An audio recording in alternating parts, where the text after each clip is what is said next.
పట్టణ మరియు పరిసర ప్రాంత ప్రజలకు మెరుగైన వైద్య సేవల కోసం దూర ప్రాంతాలకు వెళ్లకుండా ఇప్పుడు మన పొదిలి పట్టణంలోనే మెరుగైన వైద్య సేవలు అందిస్తున్నారు.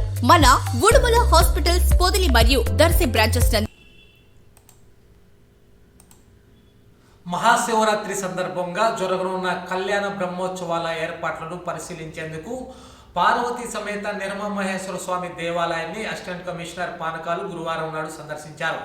ఈ సందర్భంగా ఆలయంలో జరుగుతున్న ఏర్పాట్లను క్షుణ్ణంగా పరిశీలించిన ఆయన మహాశివరాత్రి మరియు రథోత్సవ సందర్భంగా వేలాది మంది భక్తులు తరలి వచ్చే అవకాశం ఉన్న నేపథ్యంలో భద్రత, పారిశుద్ధ్యం, తాగునీరు, విద్యుత్, ట్రాఫిక్ నియంత్రణ వంటి అంశాలపై ప్రత్యేక శ్రద్ధ వహించాలని అధికారులకు పలు సూచనలు చేశారు. అలాగే భక్తులకు ఎలాంటి అసౌకర్యం కలగకుండా దర్శన సౌకర్యాలు, క్యూలైన్లు సక్రమంగా చేపట్టాలని ఆదేశించారు. ఈ సందర్భంగా మీడియాతో మాట్లాడిన అసిస్టెంట్ కమిషనర్ పానకాలు ఆలయంలో చేపడుతున్న ఏర్పాట్ల పట్ల సంతృప్తి వ్యక్తం చేస్తూ మరింత మెరుగైన ఏర్పాట్ల కోసం అధికారులకు అవసరమైన సూచనలు, సలహాలు ఇచ్చినట్లు తెలిపారు. మన పొదిలిపట్నంలో వేంచేసి ఉన్న శ్రీ నిర్మమహేశ్వర స్వామి దేవస్థానంలో వార్షికంగా జరుగు శివరాత్రి మహోత్సవాలు ప్రారంభమై ఈ ఏర్పాట్ల గురించి మనం ఈరోజు ఈ దేవస్థానం సందర్శన జరిగింది. దీంట్లో భాగంగా ఈఓ గారు కానీ, చైర్మన్ గారు కానీ ఈరోజు వాళ్ళ చేసే ఏర్పాట్ల గురించి కూడా వివరించారు. దానికి కూడా మేము కొంచెం సూచనలు ఇవ్వడం జరిగింది.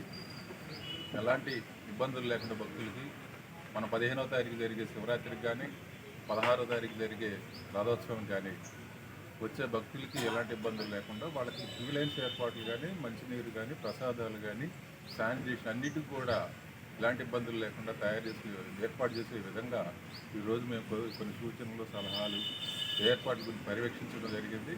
దీంట్లో ఈఓ గారు, చైర్మన్ గారు చాలా చక్కగా భక్తులకి ఎలాంటి సౌకర్యాలు జరిగితే, ఎలా ఏర్పాట్లు చేస్తే త్వరగా దర్శనం అయింది, ఎలాంటి ఏర్పాట్లు చేస్తే వాళ్ళందరూ కూడా తీర్థప్రసాదాలు ఉంటాయి అనే విషయాల్లో వాళ్ళు చాలా క్షుణ్ణంగా వాళ్ళు చెప్పే విషయాలను బట్టి మాకు అర్థమవుతుంది. కాబట్టి అలాంటి ఇప్పుడు జరిగే విషయాలు రేపు పండగ కానీ, రథోత్సవానికి కానీ అందరు భక్తులకి సక్రమంగా దర్శనం జరిగేటట్టు, త్వరగా దర్శనం జరిగేటట్టు, తీర్థప్రసాదాలు అందేటట్లు, మంచినీరు వసతి కానీ, శానిటేషన్ వసతి కానీ అన్నీ జరిగేటట్టు ఏర్పాటు చేసి సక్రమైన దర్శనం చేపిస్తామని చెప్పి నేను మనసు తెలియజేస్తాను.